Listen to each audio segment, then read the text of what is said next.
Hey there folks, Zane here, back at it again with a second episode of my quest to 100% gaming. This time around, I'm taking a look at a very unique game that combines aspects of immersive sim, role-playing games, and roguelikes, and blends them all together to create a very endearing, wacky, and fun game. This time around, I'm taking a look at Streets of Rogue. Self-described as Nuclear Throne meets Deus Ex mixed with the anarchy of GTA, Streets of Rogue, which I will be abbreviating as SOAR from now on, is the brainchild of Matt Dabrowski, responsible for writing, coding, and designing the game, with music and sound design by Craig Barnes and additional art for the environment by Matthew Weeks. It was then published in 2019 by the folks over at TinyBuild.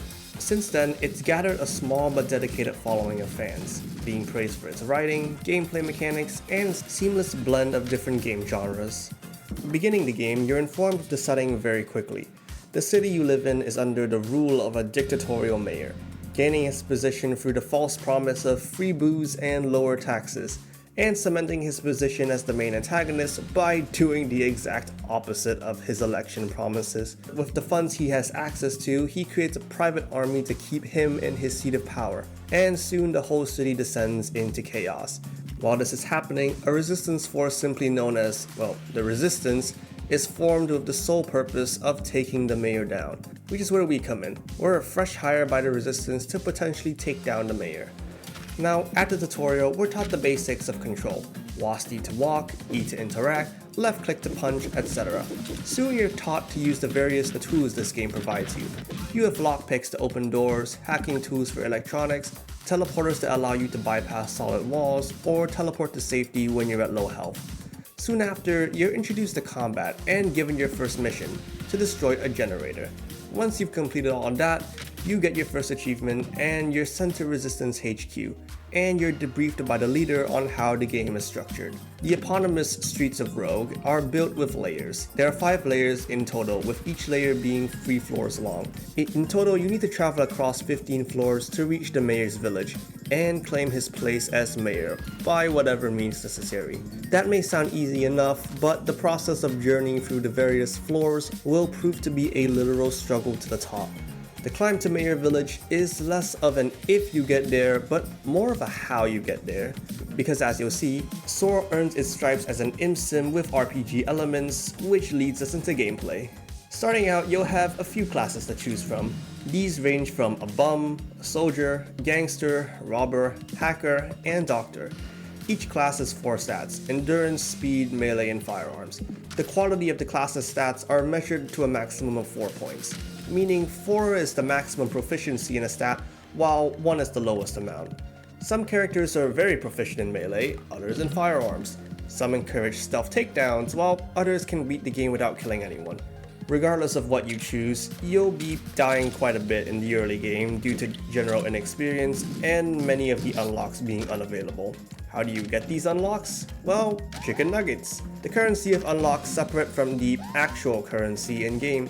You get them through leveling up and by doing certain missions. Chicken nuggets unlock everything, from traits to mutators to new items, and extra tools to bring for your starting loadout. During the early hours of the game, you should prioritize getting as many nuggets as possible. A priority target for nuggets is unlocking traits. These are upgrades to your character that emphasize a certain playstyle.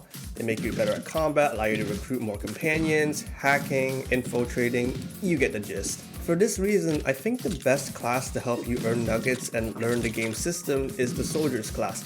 So hear me out. The Soldier's main gimmick is to cause as much destruction as possible by blowing up generators. Getting to these generators involves blasting your way through the people in the building, which the Soldier specializes in with their foreign firearms.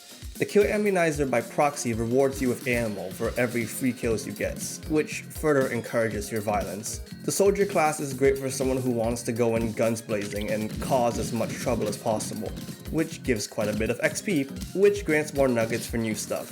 See where I'm going with this? Now, a guns blazing approach isn't the only way to complete the game. The fun of SOAR is realizing just how many options you have available to tackle a single situation. I mentioned this in my Dark Souls freebie video about multiple solutions, but SOAR has many more elaborate options to a solution than what seem available. Circling back to the Soldier, you could just kill a guy in a building guarding the item you need, but you could also sneak in, threaten them to leave town, pay another person to beat them up for you, use a wall bypasser to teleport incognito, poison the air supply to soften the enemies in the building, or just blow a hole through the walls and get the item that way. Every time it looks like there's one straightforward option, Soar constantly nudges you to pursue something out of the box, and oftentimes it works in your favor or causes a lot of chaos. Both are preferable. For this reason, if you plan to play the game for a first time playthrough, I'd say the Soldier, Hacker, and Thief are some good starting choices. The Hacker and Thief are complete opposites to the Soldier. They have horrible offensive stats apart from the Thief, who has a 4 in speed. What makes them unique are their skills and gimmicks, which expand upon the lessons in the tutorial. In the tutorial, you're given a hacking tool to hack a computer. The hacker has an infinite hacking tool. Okay, I can hack computers infinitely. Big whoop. Well, the hacking tool doesn't just target computers, it targets all electronics in the game, which I'm going to now read off a list.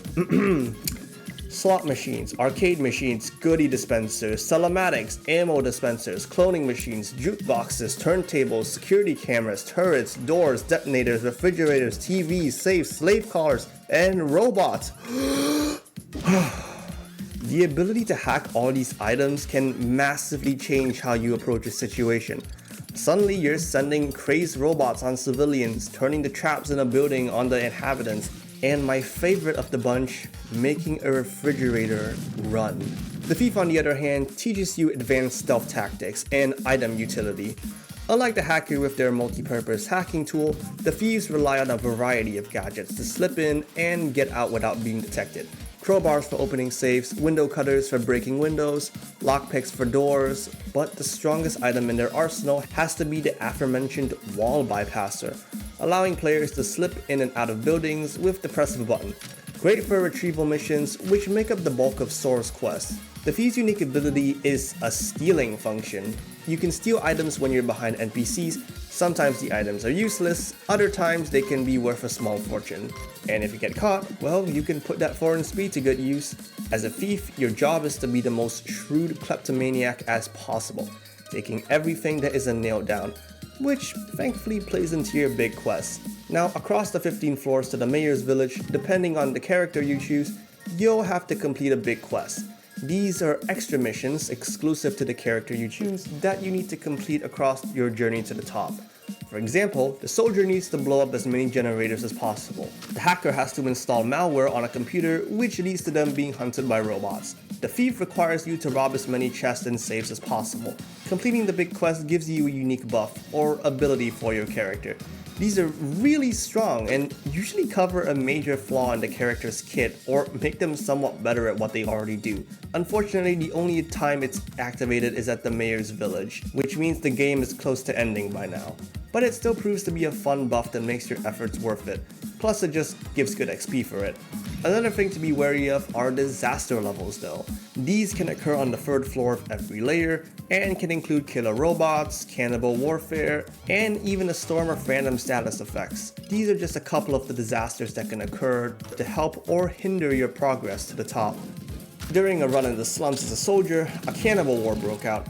Now, cannibals and soldiers hate each other, and this gives a boost to XP for killing them, so I used the chaos to my advantage and gained 2 level ups from killing all the cannibals that come my way. On another run, I was attacked by a killer robot. If you're a beginner, the smart thing to do is to run away, but if you're me, you decide to dump all your ammo into trying to kill it. And you can kill this thing, there's even an achievement for it, and doing so rewards you with a rocket launcher and a bundle of dynamite. This is what I mean by taking advantage of these events, cause even though they sound game ending, and they often can be, you can still turn them to your advantage. With that lengthy gameplay overview done, it's time to talk about the achievements.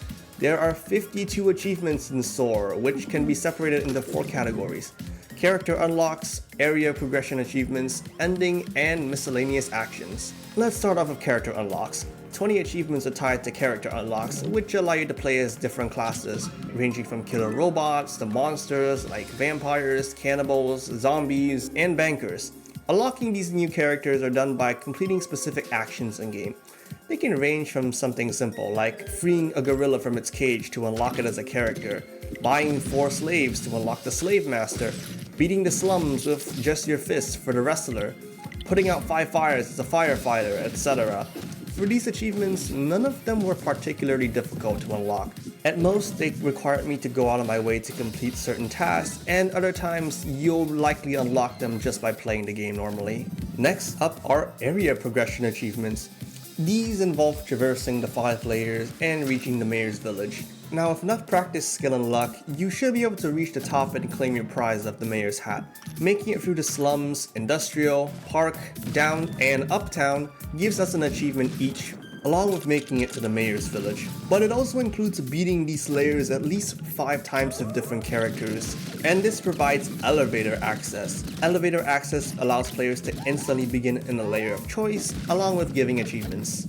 Each layer prepares the player in an important way. The slums are ideally where you should make the most progress in terms of doing quests and getting items, as the enemies and quests here are very easy to complete. The second layer, industrial, is where you're taught about the dangers of the environmental hazards, in the form of potholes, steel fires, and carts charging down the path at Mach 10 speed. The third layer forces you into difficult surprise melee fights with gangs of cannibals, gorillas, and the occasional vampire ambushing you. It teaches you to be on your toes no matter what. The fourth layer teaches you to deal with forced NPC interactions, with higher density of cops and patrolling mobsters now. And finally, the fifth layer is a brick wall of challenge that requires you to put all your training and knowledge of the previous floors to full effect, with harder enemies, more secure locations, and tight space combat, which requires you to be fighting at your A game. Amongst all of them, my biggest hurdles for progression were probably Industrial and Uptown. Industrial is just a good place to get 1/3 of your health bar taken off if you aren't careful. With the type of levels you get, it can end many good runs. Uptown is, like I said, a test of everything from the previous layers. But what's interesting about Uptown is how the experience plays out depending on what character you choose. My soldier run got through it all by relentless violence, while my hacker run was more strategic in terms of who I wanted to fight and how I could turn the tides in my favor by disrupting the nearby tech, whilst my thief run did barely any fighting at all, and I achieved victory by stealing the mayor's hat. While my robot run was very similar to my soldier run in terms of carnage, my bartender run was achieved with an election victory, which allows you to take over as mayor through the power of democracy. With that mention of becoming mayor through elections, it's my perfect segue into ending achievements. Now, there are 4 achievements that relate to how you complete the game and become mayor. The default ending is to become mayor through neutralizing the previous mayor. This is the most common achievement, with 25% of players managing to get it. As previously stated though, you can become mayor through being elected. Going into a bit more detail, for every character, you start with a -5 electability score, and the goal to be elected as a mayor is to raise that score into positives. Each floor, you can raise your electability by 1 point, which can be achieved through giving drinks and other useful consumables to NPCs. For this reason, I think I'd recommend playing as the bartender for this achievement, as your main quest involves you giving drinks to NPCs, which increase your electability, as long as the drinks aren't poisonous, of course. Once you reach the mayor's village, you can just go to the clerk's desk in a gold building and run for mayor. And if your electability is in the positives, you can become mayor, with no need for violence, granting the legal takeover achievement. And contrary to its name, peaceful takeover cannot be obtained in conjunction to legal takeover. Instead, you become mayor without neutralizing or winning an election. The method I used to achieve this achievement was to pickpocket his hat as the thief while his back was turned. Doing so even awards you with a unique text during the ending slides here. It's really funny. Last ending on the list is the bad ending. Now, this is the most unconventional but funny ending to achieve. What you do is, once you get the hat by whatever means necessary, you can tunnel to the edge of the map either with explosives or a gigantizer. Once you get to the edge of the map, throw the hat into the void. Doing so triggers the bad ending and grants the achievement, basically stating that without the hat, no one could claim the title of mayor, and soon the city descended into chaos. With the resistance no longer having an enemy to fight, they lost their purpose and got super depressed. Funnily enough, it's one of the endings that ends up breaking the cycle of the corrupt mayor that every ending provides you. If you want to cause chaos and make things a major bummer, then congrats, you and I are 4.2% of players. Last on the achievements list are the miscellaneous achievements. These are achievements that are gotten by performing specific actions in the game world. There are 14 of these in total. Some of them are performed by any character you can choose, like having 4 status effects at once, killing a killer robot on a disaster level, electrocuting someone while they're in water, or creating a fountain of life. However, a few of them are character specific, meaning they can only be completed by certain characters or with character specific abilities, like killing a vampire as a werewolf, killing a random person with a cyanide-laced cocktail as the bartender, enslaving a slave master as a slave master, or hacking refrigerators and communication satellites. For all-rounder achievements, the hardest ones for me had to be beating the killer robot. Chances are you're gonna be wasting all your ammo and consumables fighting them like I did. On my soldier run in the slums, I ran out of ammo midway through our fight, and had to resort to juking his attacks and throwing explosives at him. Fortunately, I met my end here as I misjudged how big the explosion from his rocket launcher would be. My second attempt at fighting this metal death machine fared quite a bit better. As I encountered him in the industrial zone, I was slightly better equipped. But after I ran out of ammo, eventually I learned that the robot takes damage while standing in water, and used it to chip away at his health bar enough to pistol him down. It was worth it though. As I said before, you get a rocket launcher and TNT for your trouble, along with the achievement of course. For this reason, I'd say the best stage to try to attempt this on is downtown, as sections of the area are surrounded by moats, and once you find a way to get the robot in the water, it's only a matter of time of playing Ring Around the Rosie with him to get the achievement. For character-specific achievements, True Believer was the one that just required me to go out of my way to get it. For this achievement, you have to make it to Uptown as the hacker, which for some can be a big challenge as is, but once you're here, you gotta find a radio broadcast station, hack the satellite to adjust it, then a nearby computer to broadcast happy waves, and finally overload the satellite, and you'll be greeted by a grey visitor from afar. The actual hacking part isn't a big struggle, but getting to Uptown might prove to be a big challenge for this Chivo. But with that though, it about covers my quest 100% Streets of Rogue. It manages to pay homage to RPGs and imsims that came before it, while offering fun and varied gameplay with its characters, NPCs, and random events. Many of these achievements encourage experimentation with different characters that teach you more about the game's mechanics and how its systems operate. And unlike many of the achievements in Dark Souls 3, none of these achievements really wasted my time. I had a blast going through them in my 35 hours of playing this. Ranking them all based on difficulty, Miscellaneous achievements were the hardest for me because of how often they forced me out of my character's comfort while playing.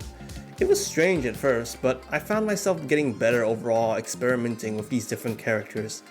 Second hardest on the list are area progression achievements.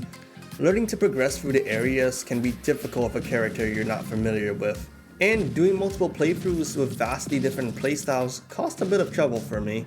Third are ending achievements. These are somewhat tied to area progression achievements, as they involve fighting through the previous 5 layers to reach the mayor's village in order to get these. The one I want to highlight is probably the bad ending achievement, because you're kinda screwed out of getting it if you lack explosive to open a pathway to the void. And last on the difficult Chivo list are character achievements. These are by far the easiest to get overall. I could get one of them in less than 10 minutes for each, which makes sense. It encourages players to get as many characters as possible and to experiment with them, see what they like. That about sums it up though. Thanks to everyone for watching to the end of the video. And one more thing. Thanks to everyone who watched my previous video about Dark Souls 3. It performed a lot better than I expected. As of writing, it now has 1.2k views, which honestly really blew me away. Anyways, thank you all for watching, like, comment, subscribe, and I'll see you next time. Bye.